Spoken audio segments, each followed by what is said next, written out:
And we're live. It's Whiskey Watches the Wheels. And if you listened to last week's episode, you know that this week is a continuation of last week. So last week's episode went really long, so we decided to go ahead and break it up into 2 episodes so you guys didn't have to listen to us for an hour and a half. So this is going to be picked back up. We're going to be talking about the P-Car Talk Fahren rally we all attended, in addition to our trip to the Porsche Experience Center on the way back home. And so buckle up, enjoy the ride. Hope you guys enjoy the rest of it, and we'll catch you guys later. Thanks a lot. Yeah. So like Kevin said, so then we had the water cooled rally, or the anything rally, Fahren, the one we all go to every year, and it was glorious. But there weren't any air cooled this year, right? No, there was supposed to be some air cooled, but there were some technical issues at the last minute. Something like that. There was going to be a G-body, but then there was a transmission issue at the last minute. Okay. So we didn't have any air cooled this year. All water cooled stuff. But it was. I mean, I can talk for it. It was great. I mean, me and Stacy loaded up in our 911. We left. We were going to leave on Monday. We had to be up there by Tuesday afternoon. We're going to leave Monday afternoon. Kevin and I talked about it. But I was looking along the route, because it was a last minute thing for us to leave Monday afternoon, and we were going to wait when Stacy got home from work. And I'm looking, okay, I didn't want to go all the way to Atlanta. So I was looking at maybe like Tifton, things of that nature. Along 75, I couldn't find any hotels. They were everything was booked because I think people, still having issues for homes and everything because of the storms. So I said, fuck it. We'll just get up crack of dawn, Tuesday morning and just drive it all on Tuesday, which is what we did. That's what we did, 4:00 in the morning. Yeah. And then, matter of fact, we met up with Kevin in just outside of Atlanta. So nice. And I did notice, and I don't know if you guys did too, traffic was brutal, pretty bad this year. Yeah, it was. So I did talk to a lot of the other guys who did our route over at Rinsport Adventures. And it's not Rinsport Adventures. Rinsport Rally? Dragon Rally? Yeah, Rinsport Dragon. Yeah. RDR. He said best time to go is August because everybody is going back to school. Not a lot of vacationers. That's the best time to go. We had a lot of traffic this year. I think more so. Some leaf peakers probably too. So yeah, it was pretty bad. We, I had to figure it out how to get there with all the, because I'm on the side in South Carolina, right over by Charlotte. I had to get through kind of the whole Asheville area to get over to the west side of the state. So I had to figure out how to get there. There was no direct route for us, but luckily some of the roads that were marked as closed weren't really closed. They were closed for trucks and such. So we were able to get out there without a real hassle. I think it was like 4 hours for us. So a lot of people don't know, if you haven't listened to our other podcasts, P-Car Talk is a podcast. And since Casey, you haven't talked that much, why don't you tell them about our buddies? Yeah. Well, P-Car Talk is Mike and Aaron, good dudes, been listening for several years. But they put this thing together, 5 years ago? This year was number 5. It's all more or less listeners of the show, and it was again at Tapoco Lodge outside of Robbinsville. Super nice location. It's the second time I've been there, of course. Stayed in the main hotel rooms last year, got a cabin this year. Enjoyed both settings. I don't think there's too much of either or, right? Doesn't matter. Yeah, I didn't really don't have a preference for which one I stayed in. But the food is halfway decent on site, which I like. I actually think their pizza is pretty good, actually. It is. The crust. And it's wood fired, so that's nice. And then so we do the drives. We hit up the kind of the normal restaurant spots, the Iron Horse or whatever it is, and then the Motor Iron Company Lodge Grill, which was, I don't know that we'll do that one again. That was not as good. We will not be doing that one again. Yeah, that was frustrating. But anyhow, well, if you like chicken nuggets or burgers, you're good.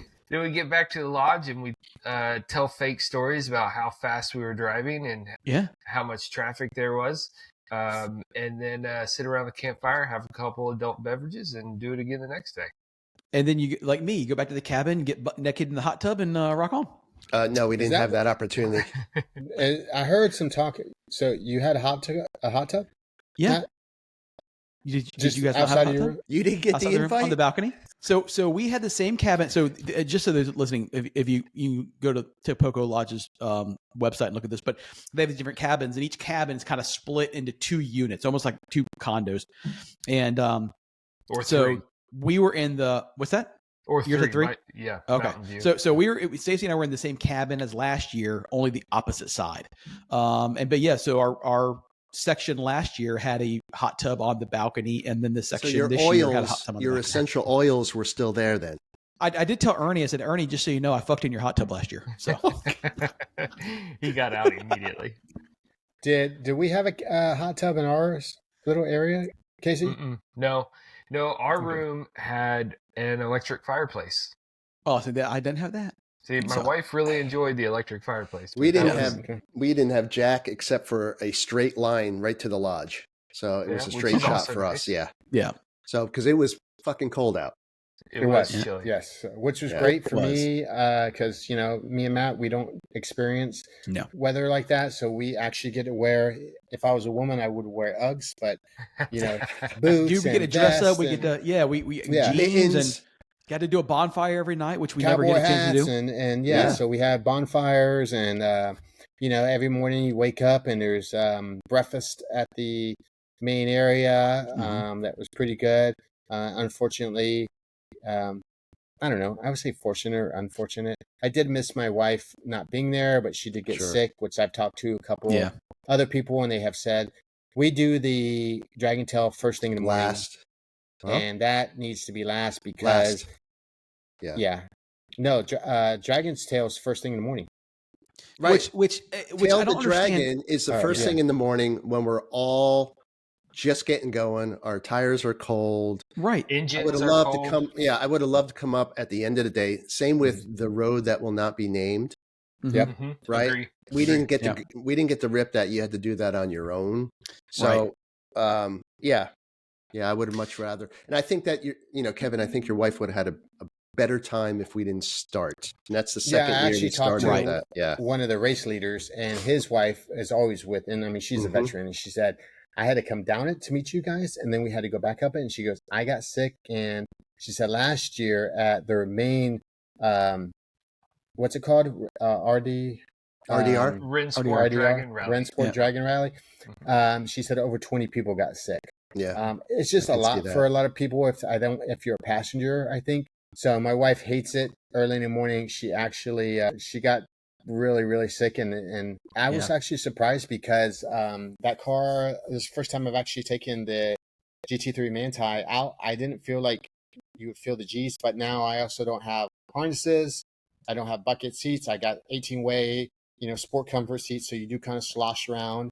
But I did get to go by myself, which I always try to look at the positive things. You took off. So I took off with Group 1, which I don't know. I don't really say it's like the fast guys. There's a lot of fast guys in there, but everybody went fast. We had a good mix of everybody in all the groups this year. In years past, you had that. You had like the really, really fast group. Then you had like the middle of the road group, and then you had the slower guys that just weren't there to prove anything. And this year we had a good mix of people in all the different groups. So when I went on Group 1, it was only 4 of us, and the rest of Group 1, I don't know where they went, but I didn't see them. And we took off, and I got my fix, and I was done. And then I joined my Group 3 and hung out with my friends. And the next day, again, my wife didn't feel too good, so that kind of sucked, honestly, not to have like your and her birthday, and it was her birthday, and she's not feeling great. So. Well, it's kind of a rewind to the first year that we met in Helen, because she had the car accident and didn't ride. You know. Yep. So she had fun. She went shopping with one of our friends' wives for a new house that they're buying up there. So it wasn't her just sitting in the the hotel all by herself. So we came back and. That's the thing. It was a really good group of people, so we probably knew everybody, right? I mean, maybe 1 or 2 people that it was their first time out, but you didn't feel uncomfortable talking with anyone, I think. Right. Yeah. And no matter if you were sitting at the table or out by the campfire, it didn't matter who sat down next to you, because well, I mean, for me, it's the third time I've seen it. There's been like really no new faces because the whole group is kind of full. Yeah. Like, we all jump in as soon as it opens. Right. And I think it is what it is. Yeah. I think it's if you know, right? So it's going to sell out quickly, and then it's at a price point where not everybody could just sign up either. Right. So I can understand why we see the same folks, which is fine. I mean, shout out to our boy George. I was literally going to say that. I was going to say, you know, I know he's listening. Our boy George, #1 fan. Dude, you're a fucking rock star. I love you to death, man. This guy is the best. Like, but George is the best. I mean, if you take I'm this old. If you take a Webster's dictionary and you look up sweetest man alive, it's a picture of George. I swear to God, he is the nicest guy in the world. He is. So the second night when you guys left the campfire a little early, where the first night we didn't go, but he was just telling great stories about, you know, being on the farm and his first cars and all that, and it was just. You're just mesmerized because he can tell a good story. It's like a Matt travel story, let's say. Right? You're just waiting for the next nugget. So super cool. And then we were there, and Casey was in charge of the fire. And I said to Casey, Casey, what do you think? We need another log? And you're like, yep. And you went up and got it. And everyone looks at me like, wow, you have some power over Casey. I'm like, no, it's his fire. He's the fire master. Right? It's not like I'm telling him to throw it on there. I'm asking Casey, do we need? Right? Absolutely. So then after you left, I was like, George, do we need more? I said, where is that wood, by the way? He goes, it's right over there. I said, yeah, you should probably grab some. He goes, no, we're going to grab some. And he fucking grabs me with his arm and just essentially carries me over to grab so we grabbed all the wood and we had that fire roaring. And I had a conversation with him, and George, I know you're listening. I was talking about things that we talk about on our podcast, and he's like, yeah, I remember you guys talking about this. And I was like, yeah. He's quoting episodes. This guy, dude, exactly. Yeah. He's gone from the very beginning. I'm like, wait a second. How do you know about that? Because I mean, you know, we know because we talking. He's like, I've listened to every one of your podcasts. Oh my God. Like, nah, you haven't. And he's like, dude, it's crazy. So Stacy and I sat with him, and I apologize. I forget what's his buddy's name. Do you remember? Tim. The guy, his boy. Anyway, his buddy. We had dinner with them, and you know, he's asking me questions. Say it again. Tim. Okay. Hey Tim, sorry if you're listening. So we had dinner with George and Tim, and George is talking to me, and it's kind of crazy. I kind of get it now, you know, because he's telling me things that I obviously have said on the podcast, and I'm thinking, how the hell do you know this? You know, exactly. Yeah. So how do you know this stuff? So it was kind of cool. He's like, hey, so is it difficult to edit the podcast? I'm like, how the fuck do you know how to edit the podcast? He leans into me. He goes, I really like that episode you and Casey did about the audio. That was good. Yes. Yes. You guys don't need Matt and Kevin. Listen, that was a good one. And we'll never forget now that George is Kevin's Mexican blood brother. So it's true. I did not know. I guess he told me this before, but I was probably drunk last year. And he said, we've had this whole conversation before. And so I know I look Mexican. George does not look Mexican, but George is Mexican where he's actually has 2 passports. And I only have 1. So, and we were talking about food and our moms, both of our moms are Mexican and stuff. So, and I kept on, it was just mind blown because he looks very Caucasian guy. And it would be like if I said, hey man, I'm half Mexican. You'd be like, what the fuck? Yeah. Get the fuck out. I mean, he's got like a red beard. I mean, he's, you know, so. Yeah. Well, I just love that his car gives Mike's 964 a run for his money on the loudness side. So it is his car that's loud. I thought it was his because it is the loudest. It is. Okay. I thought it was maybe Lawrence's because Lawrence was in front of him. No, and Lawrence I've been behind Lawrence. His is loud, but it's not as bad as George. I mean, you do not want to be driving behind George. Now, you understand why I said I was so excited to let you all hear mine. Because, similar. Yeah, that was a super bummer to look up and not see your white car, but see you coming up in the back in the and the Cayenne. Yeah. But you did it, and you participated in the whole thing with your wife, and it was that had to be halfway. Well, the audience don't even know about this yet, so go ahead and fill the audience in, Casey. Well, I don't want to go too deep into it till we. Of course not. No. But had an issue with the car. Had an issue with the car on Thursday before we left, so took the Cayenne down, which I drove last year down, but I rode with other people last year because my wife didn't come. My wife came this time, so we hustled the Cayenne around, and it is a tank. And at the end of the day, I was physically tired as if I'd been out on the motorcycle, like because of the stress, but then that big thing wallowing back and forth. I mean, it was a workout driving it. But we did it. It did just fine. We had fun. Hopefully the 911 will get back out at some point. Fingers crossed. It's a Cayenne turbo. So in the straights, you were fast as fuck. Oh yeah, it'll do straights just fine. Yeah. But my goodness, getting that thing slowed down for the Dragon was not fun. No, it wouldn't be. It was just throwing us around. You guys almost puked, I'm sure. My wife certainly was on edge. Yeah. Any of the sweeper stuff, it was fine. It's great. But anything that you start having to really apply some brakes, it's just the thing tricks you, is because you're out on the interstate where it's meant to be, and it feels quick, right? You hear that turbo spool up, and it pulls, and it just hauls ass.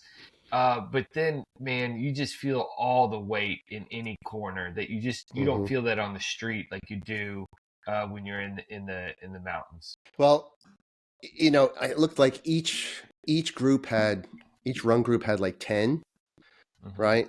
So with our group, we had such a huge mix that we had no possibility getting around anybody, and the traffic was, I would say, it was pretty bad. We had some natives that were quite aggressive in making sure we didn't enjoy ourselves, which was a bit disappointing as far as that goes. But as far as the experience goes, the weather goes, I thought it was fantastic. The weather was hanging out with friends. Perfect. Yeah. Yeah, really the weather was great. I mean, it was a bit cold in the mornings. I mean, it was in the 30s. That was my only issue, was that, coming from the Topoco Lodge has the best location ever because it is literally right at Tail of the Dragon. But like I said, we do it first. So you're rolling out, it's 30 degrees. Some of my car's almost 20 years old. It takes a good, 10, 12 minutes to get the oil temp up. And the guy goes, "Oh yeah, we're gonna take it easy." Great, okay, dude. There was no easy. They're freaking rolling out of the parking lot. Like, I'm thinking, what are these guys doing? So I'm like, I'm hanging. I'm not gonna break my car. Yeah, I just put my my tire pressure indicators on and make sure I got to a certain temperature before I even messed. So then after we did this, that was 2 days of driving, and then. Select people that wanted to go. We went to PEC, Porsche Experience Center. So in Atlanta, in Atlanta, and this is us. This is us right here at the Spirit Center. So this was pretty cool this year because we actually did a lot more than we did last year. Thank you, Connor. Yes, thank you, Connor, and Porsche Clearwater. They sponsored this, so we actually got to drive everything. Cars, which almost there was George. Go back. There's George. There's George. Yeah. There's George right there. Yep. George and his miniature friend Aaron. Look how tiny Aaron looks sitting next to him. Yeah, so Aaron looks like he's 3'2". So we got to do PEC. So what's your guys' take on? I'll tell you what I didn't like at PEC, and I'll tell you what I liked. I'll make it quick because I did not like driving the cars. We got to drive 5 or 6 cars. Yeah. We all come from this, they want to talk to you and, oh, what kind of car do you have? Yeah. For me, I'm like, yeah, okay, I drive a GC3 Manti. Oh, wow, cool. And you're just driving and they're like, hey, brake, hey, brake. And you're like, the best is during the meeting, they're like, okay, you can go as fast as you would like, but just take it easy. And then you would go over 30 and they'd be like, brake. Yeah. Oh my God. It was worse than a parade lap. Absolutely terrible. I'm assuming you guys all felt the same way. Well, I didn't enjoy. So to your point, there's a couple things we did. I enjoyed the kick plate. Being able to hydroplane and catch it and all that. That I enjoyed. That was a highlight. I enjoyed the driving from the aspect of I don't ever I don't own a Boxster or know anyone, so I've never driven a Boxster or a Cayman or a Macan. So just to be able to get behind the wheel and experience how they feel was kind of cool. But I agree with you 100% where, I'm like, on the straight line. How they feel at 30 miles per hour is I know. So, well, I didn't even get to drive half of them because everything was time limited. So, I got to drive three or four cars total. Okay, me too, yeah. And then on the kick plate thing, I didn't get to do multiple laps of all that stuff at all. So, because it was all time constraint. The, after that kick plate, the highlight for me was actually the Cayenne. Yeah. The Cayenne was cool. Off-road was really interesting and neat. Not that I would ever do anything like that, but the ride-alongs I thought were fun as well. So in the end, Paula said that it was like a big commercial for Porsche, and it kind of was. It was a corporate event, and they kept calling us corporate. Well, this is a corporate. So it is what it is. You want to get out there, get a taste of these vehicles, and hopefully you get a little bit more interested and want more. But what I noticed was from driving the 991 on the rally and then getting into these 992s, they felt like tanks. The Boxer felt more like a 991. Correct. But the 992s, I just felt like they were behemoths. They were almost 4x4s, it felt like. Well, like I said, I've never driven a Cayman. I've never driven a Cayman or a Boxster. And when I got in it, I immediately felt at home because they are the exact same size as the 997. I mean, they're literally like, if you look at a Gen 1 Boxster versus the new one, it's grown.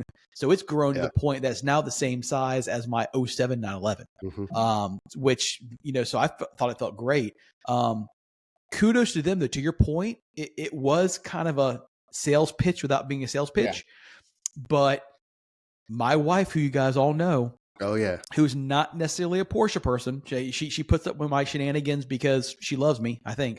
But she walked away from there going, I want that yellow Boxster. She does. Awesome. She goes, I could drive that. Know, and so I'm like, oh, okay. Well, we can get 100%, Matt. Like you said, I have a 4Runner, who I think a 4Runner is like the best off-road vehicle ever. And we went with those Cayennes, and I mean, we went racing backwards and at a 30-degree incline, and then on two wheels and teetering and tottering. And I would, with all the cameras and stuff, and I'm asking, like, how much does this tow? I'm in the market for a dually. I'm like, okay, wait a second. I mean, I was super, super impressed with that. And even Mike, who has a Type 1 in case or a Gen 1 in case I think you have Gen 2, the guys were like, well, Mike can't do that. And he's like, your guys can do all of this stuff too. Yeah, I was with Mike, and the guy's like, oh, no, your vehicle can do this, no problem. You just need to do it. Yeah. That's in the older cars, it's a lot more behind the scenes. Like they don't have lights on the dash for hill hold cameras and the cameras, and it's a mechanical switch for the diff locks. You got to be in neutral, and the new ones can do it on the fly.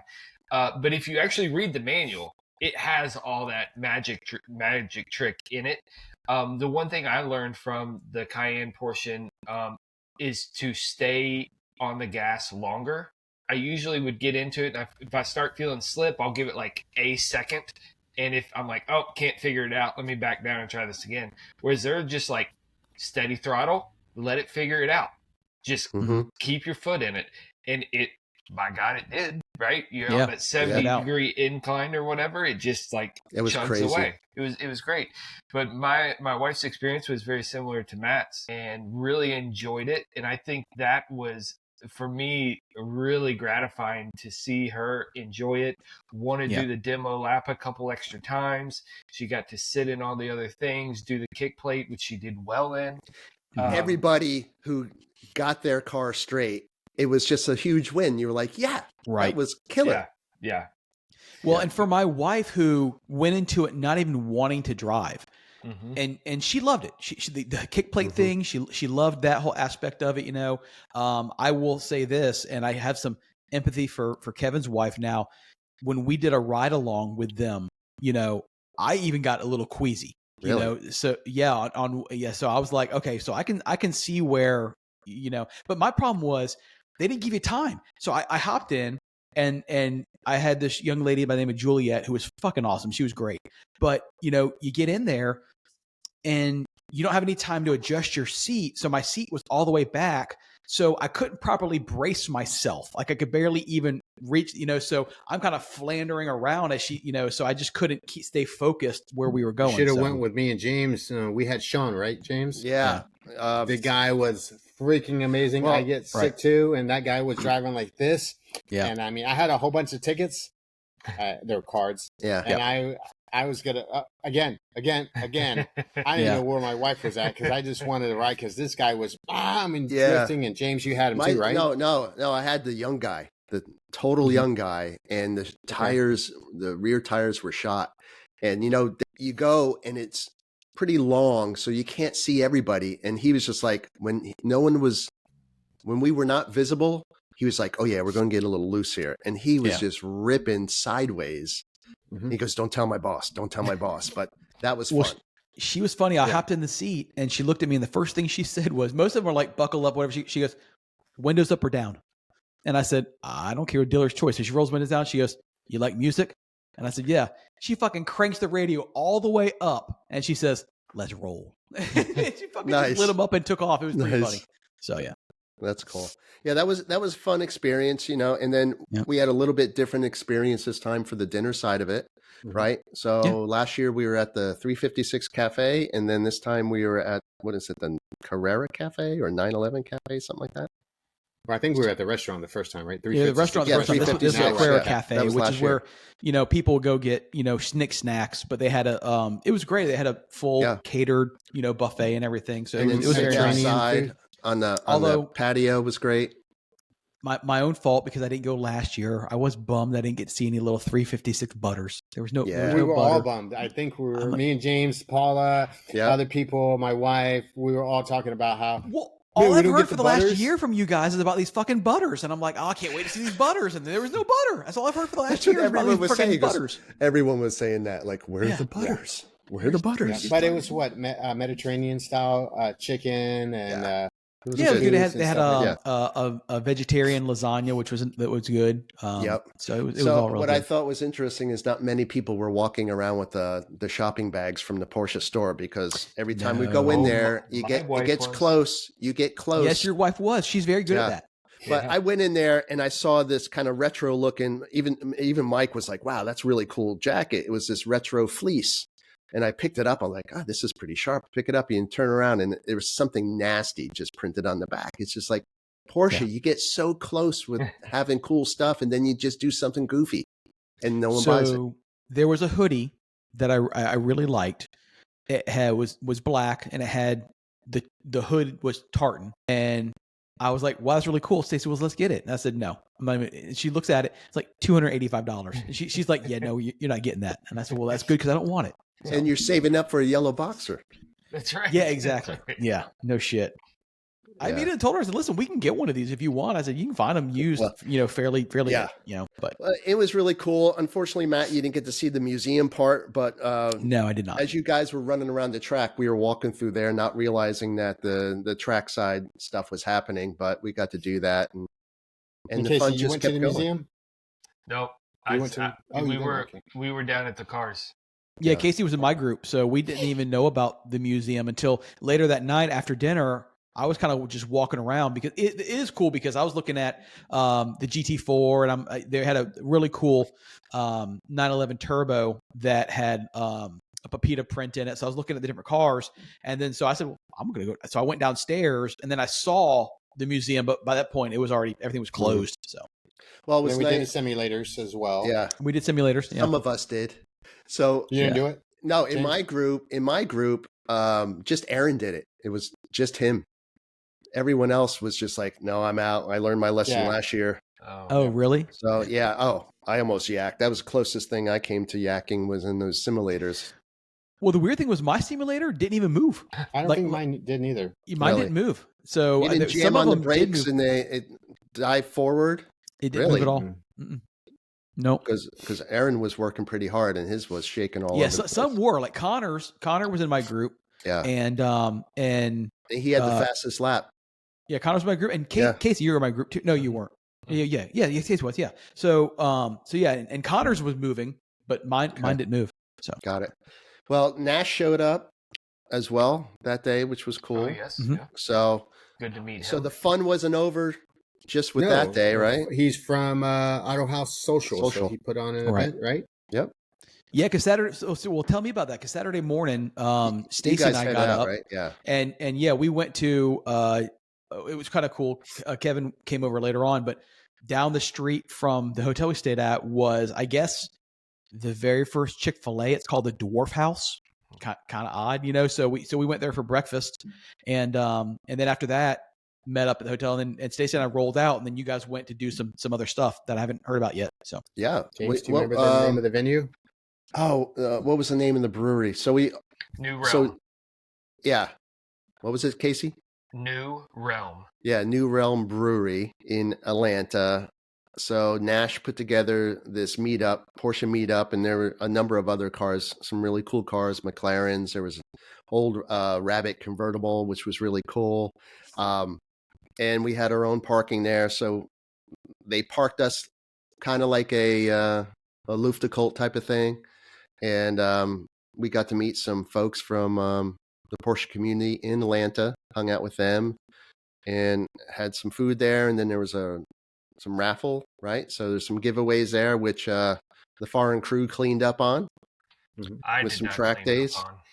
Well, so that's on they call it the Beltway, but it's a big 20-something mile walking path, I guess. And then there's what we kind of have. They took an old warehouse and made it like a lot of little kiosks, I guess you would call, with eatery place. Looked pretty cool. And then we went to, do you guys remember the restaurant that we went to? On top of Kroger. Okay. It was on top of a Kroger? Yeah. That was that night, right? Yeah, we left. Yeah, that was we left that afternoon. So me and Casey, we stayed, went to a restaurant. I thought it was going to be, I don't know, maybe I don't know. The way when we first walked in and they didn't want to seats together, I thought it was going to be like super posh. And some of the people that were there was like, I mean, we had a group of family there that looked like they were straight out of the Titanic, all dressed up and stuff. And we were like, what the hell is going on? And we come in dressed like this, like being loud. And I even told I think it was you, Kiss. I was like, man, and Connor was like, I feel bad. Like Indigo. That whole family was like 3 girls, a wife. I thought it was a wife. We did find out because we were talking so much shit. It's actually her dad. But me and Connor were making our own stories about the whole family. Nice. And then as the nice, they're eating and we're just talking shit. The 3 little girls had the bows and the fancy outfits and stuff. Oh, it was a hoot. But food was good. Did you have the duck, Casey? What I had, duck pasta. Okay, yeah, duck. You had the duck, and I had pizza and stuff like that. So we did that, and before that, we went to a bar that was very loud. Actually, it was only 2 people. That was just one person, yeah. Yeah, one person that was super loud. And then I think we went home and a few more drinks. Yeah, at the hotel. Couldn't get into the hotel, but we went downstairs, and our waiter accommodated us, which was nice. All the way until last call. Came home and then drove home. So everyone had a good trip home. I know Casey had a long day for sure. Matt went Saturday morning. I went Saturday afternoon, and then Kevin, you went on Sunday as well.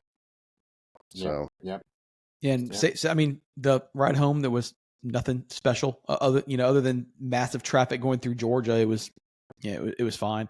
One thing you guys mentioned, you jogged my memory when you said raffles. I forgot to mention. So at the Fahren, they had raffles, and I won some shit in Germany. So of course I have to go to Germany. So which is awesome, So I've been wanting to go there. So so I won a private tour of the Porsche Museum, and then taxi lap, right? Taxi lap of either Spa or Nürburgring. So nice. That's killer. So, I mean, hey, it pays to be a member of P Car Talk. They give out a lot of stuff. Good prizes. Yeah. What's that going to cost us, Matt, so that we can go along? I don't know. Yeah, exactly right. Although I guess we can talk to the travel agent that booked it, seeing how it's or who organized it. Get hold of Aaron. Tell him make it a package deal. Yeah, do it. Cool. So what do we have next to talk about? You want to talk about the RM Sotheby's, the Junkyard Rudy Klein collection? Yes, which is some craziness. Amazing. I've never even seen this before. It's the hot topic right now that everyone's kind of is the buzz.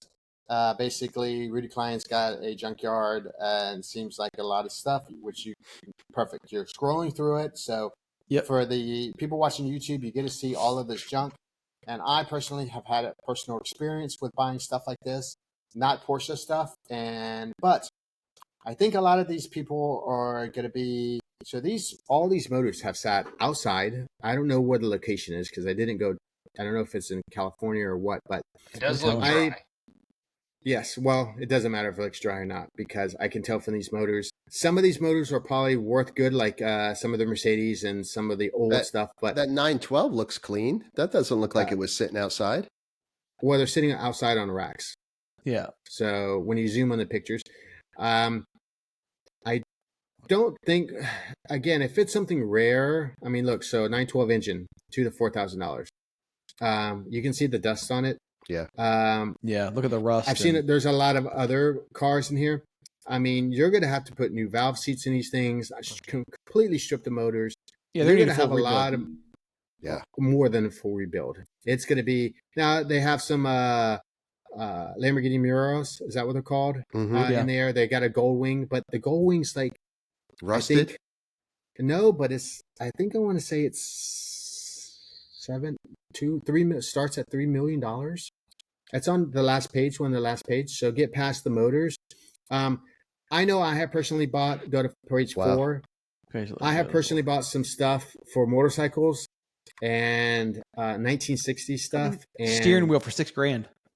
Yeah. Well, that's a complete, you're going to have to completely, some of these prices I looked everything. Yeah.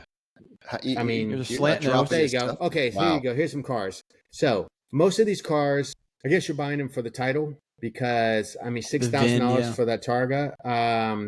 Go back and go to some of the next things. There's some cars that look like they have been in some serious accidents. Go to the next page. So there you go. Look at the Ferrari. Look at this thing here. This thing's completely squashed.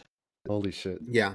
I think we had more fun with the white collection on what they were selling. Yeah. Jesus. Look at this car here. The 356 GT 2x2 Pinot Ferrera, $25,000 to $35,000. I mean, I don't know what that car is worth brand new. Maybe it's a couple $1 million, but you got to throw a couple million into it.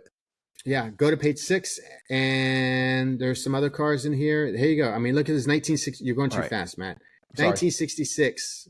You're going way too fast. 1966 275 GTS wow. Again, I'm not in this world here, and I don't know what these cars are. I mean, that's missing. That 275 is missing the entire front clip. Here's a 1961 356B 1600. It looks like it's been run over. I mean, this is some real. This is like Tavares shit right here, man. This is worse than Tavares. Yeah. So go down. If you go down, you're going to see some different cars. I'm just looking at these cars, and I know personally what it costs to restore or semi-restore a car that was in very good shape. Well, these look better than at the bottom. They don't look like shit boxes at all. No, well, if you look at some of the ones, $1 million. I mean, okay, you look at a 1957 Mercedes-Benz 300 SL Roadster. Starts at what they're thinking $800 to $1 million. It ain't like you go to AutoZone and buy parts for that car to begin with. No. So to restore these cars, you're talking years and years and years of these cars. Keep them going down. I'm very curious. Here's the one. Here's the Gold Wing 300 alloy. $6 million. So what's the buzz here? Because I see a lot of just junk. You know, well, that's why it's called the Junkyard Collection. And I am following this because I do want to see what some of these cars go for. I know that car is probably that Gullwing. If it's the alloy one, I think there's only like 10 of those, and I think I saw one on that car blonde. She said it was like $100 million car. Mm-hmm. So I don't know if it's the same car. No, it's not, because it doesn't have the side exhaust. I just look at some of these things. I mean, that BMW 1974 R90, $3,000. That car, that motorcycle, since I know motorcycles, that's a $6,000-$7,000 motorcycle. Right. Done. 6-7 done. Well, that 59 356A right there looks pretty good. Yes, that does look good. $600,000. Yeah. It better fucking run. Yeah, no shit. And pick a motor, any motor from the junkyard, and slap it in there. Yeah, here you go. Look at this Lamborghini Mira here, $700,000. Again, not a lot of these cars to begin with. A lot of them were, bespoke and stuff like that. Page 6. I'm not the one picking these prices, so I'm sure these guys know a lot more than I do. But to me, I look at it as junk. And when I bought some junk, a lot of it, I said, you know what? This is more time than it's worth. Now, granted, I was buying 1960s CB77 Honda parts, which a fully restored is $15,000. I got the stuff for $2,000, and a lot of it went to the scrap because it was just rusted. So I am very curious to see what this is going to. This seems to be all the buzz right now with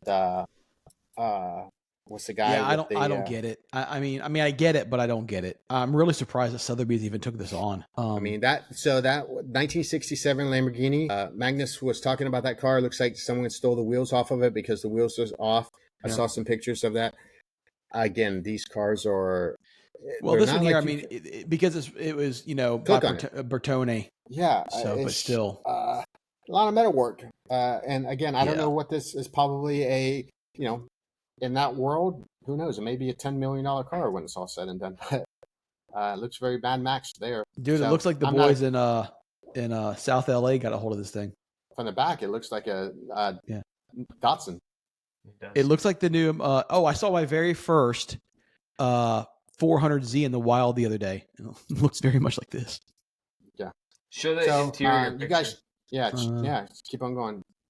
Chime in. Oh, look at that. I mean, I don't know, man. The wiring. Maybe there's just guys that I've been, hoarding the, parts, and this is they just don't have a quality shell, or I don't know. So it's all parts cars, is what you're saying. Yeah. Well, I think it's the VIN. If you're able to go through, and if you have a parts car, you have now you have two, and you can build one. Maybe. That's a beautiful car, though. Yeah, it was. And again, I don't know what these go for. Look at that stance. Yeah, man. I was gonna say, look at those wheels. I don't get it. I am following this. Definitely, I'm not going to register because I cannot afford any of these prices. Well, some motors, but I don't want to deal with any of that shit. So, we'll see what. Look at this. Just that 356, 5,000. Again, I don't know what James, me and you looked at 912 motors, and we know what it's going to cost to do one, but that's just ridiculous. Hey, by the way, that 912 race motor that I sent you from Bring a Trailer went for $34,000. Jesus, but isn't it some of the on these old Porsche engines, the cases that are so expensive or hard? No, they're magnesium. Anymore? They're shit. No, they're shit magnesium cases. No, but I watched a video the other day on Magnus Walker, and he had was it a 964? I think it was a 964, and so it didn't have the original motor in it, the original case, and he actually found someone who owned the original case, and so he bought it from the guy, and they said, well, did you put it in? And he goes, no, I have it sitting on a shelf, because he said the car runs fine with it, but if I ever decide I want to sell it, at least I have the original case for the car. But that's an aluminum case where these all Volkswagen style magnesium cases. That's one of the issues with the late early 70s. You always had head studs pulling out because of the magnesium case. In my opinion, coming from Volkswagen, that's kind of the weak point. But then again, you're not getting high horsepower out of these. And I think most of these motors anyways, they're going to go to, they're not going to be matching, and they're going to go to purist, I think. So I have a lot of these, hearted, I guess what you would say, or saved to see what they go for. So I'll check back with you guys and let you guys know what they go for. And who knows, it's probably going to be stupid ass money. And I'm going to go, I can't believe that shit went for that. But I mean, this looks like a straight up Volkswagen motor here. Just a regular bug. Well, that's because they were. I know that's what they were. Yeah, that's probably off of a 356. Pretty sure you can get a bug motor for less than $4,000. So, yeah, not a 912 motor though. No, no. So we'll see what that comes with. And I don't know the story of the person. I don't know if that person passed away and they're just trying to get rid of the stuff. Like I said, I don't know. I was trying to see if it had anything on here about the actual, you can probably Google his person, name and but stuff like that. Oh, here we go. 1967, Rudy Klein, a renowned figure in the world of collecting, had quietly amassed a remarkable collection of automotive treasures in a modest junkyard in southern Los Angeles. See, I said South LA. Yep. Known for his discerning eye and passion for rare, unique automobiles, Klein's collection has long been a well-kept secret, with only rumors of his existence swirling amongst certain collector circles. Now, for the first time, Aaron Sotheby's will unveil the Junkyard, bringing the market Klein's extraordinary collection of rare and revered automobiles, parts, and memorabilia. That's some PR bullshit right there. Come on, 100%. Discerning eye, it's a junkyard. Yeah. Maybe when he got them, they looked good, and then he just put them outside to rot. That's called a hoarder. And, Yeah. But I guess most junkyards are, man. This is some real Sanford and Son shit. I think you just nailed it, Matt. you just nailed the theme that song one. to the Sanford and Son. Yeah. Okay. On that note, yeah, I think that's everything we want to talk about, right? Yeah. Anything else? Get back to real life. I guess so. Yeah. Rally season's over for the moment. Rally season's over. Anything? You guys got anything going on November? So HSR is coming up. Halloween. The 30th, it's Historic Society Racing in Daytona. I will be there. I'll talk about that on our podcast, and I'm sure Matt's gonna go do Halloween. Birthday parties at Disney. I have zero Halloween plans. Well, actually, my daughter wants to go to Halloween Horror Nights, so we'll probably try to squeeze that in. Yes. Yeah. No. I probably will go to Halloween Horror Nights. That's always a good time. I enjoy Halloween. I like the horror shit. Yeah, I think November is all clear, and December really nothing. And that's the shitty part about it too. Is there's not really anything. I've been trying to maybe put something together because there's not really anything between now and Amelia. March, April, May. Yeah, I'm skipping Amelia this year. Are you okay? Yeah. So last year we talked about the Miami one. What did we decide we want to do? I think I'm going to do. See what my plans are, James. We'll talk about it. See if you want to do. So this is going to be the last year, and I talked to a lot of the Miami guys. They had an outdoor mall, and the guys at SWEC put this on. The DRT. Great guys at DRT. It's an outdoor mall that they were going to tear down, and what they're doing now is they're going to, like, say, for instance, there used to be a Victoria's Secret. Event space, right? It's an event space. Yes, event space. Yeah. Now they're going to have pop-ups. That's so cool. you got to go in, they're going to open it up, and each little place, I know Umlaut is thinking about doing it. I'm sure Period Correct would have a thing there. I personally don't like Miami, but since it's going to be the last one at that location, I heard it was fantastic. Yeah. I may go. I have a place to stay up there. What are the dates? What are the dates on that? Yes. So the dates are, I did put it in my calendar, are January 17th, 18th, and 19th. Okay. DRT, Okay. 17, 18, 19. Okay. Yep.